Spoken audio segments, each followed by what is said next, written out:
se retrouve aujourd'hui pour que je vous apprenne à fabriquer un boomerang et en deuxième temps, à le lancer. C'est parti. Voici ce dont vous avez besoin.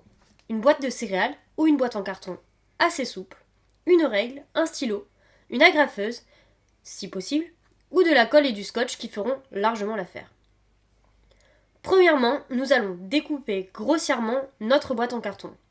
L'objectif est d'avoir une surface suffisamment plate et large pour pouvoir faire plein de boomerangs. Ensuite, vous allez prendre votre règle et tracer des bandes parallèles les unes aux autres. La dimension idéale est de 25 cm de longueur et de 2 cm de largeur. Une fois vos bandes dessinées, vous les découpez.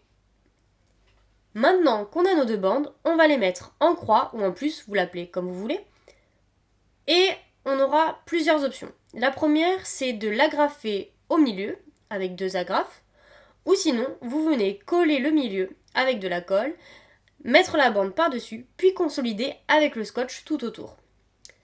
Enfin, on reprendra nos ciseaux pour arrondir le bout des pales, et voilà, le tour est joué.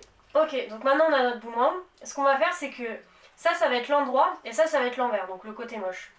Ici, je vais juste revenir relever les pales un petit peu, pour pouvoir lui permettre de voler plus facilement. Et pour le lancer, je vais venir tenir entre mon pouce et mon index ici, la pale de mon boomerang, qui ensuite je vais venir faire un tout petit coup de poignet bien vertical, et non pas à plat comme le frisbee. Donc là, je vais venir mettre un petit coup et le rattraper.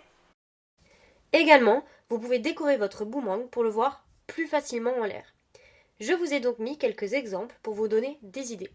Sur ce, je vous laisse et je vous dis à très vite pour une nouvelle vidéo.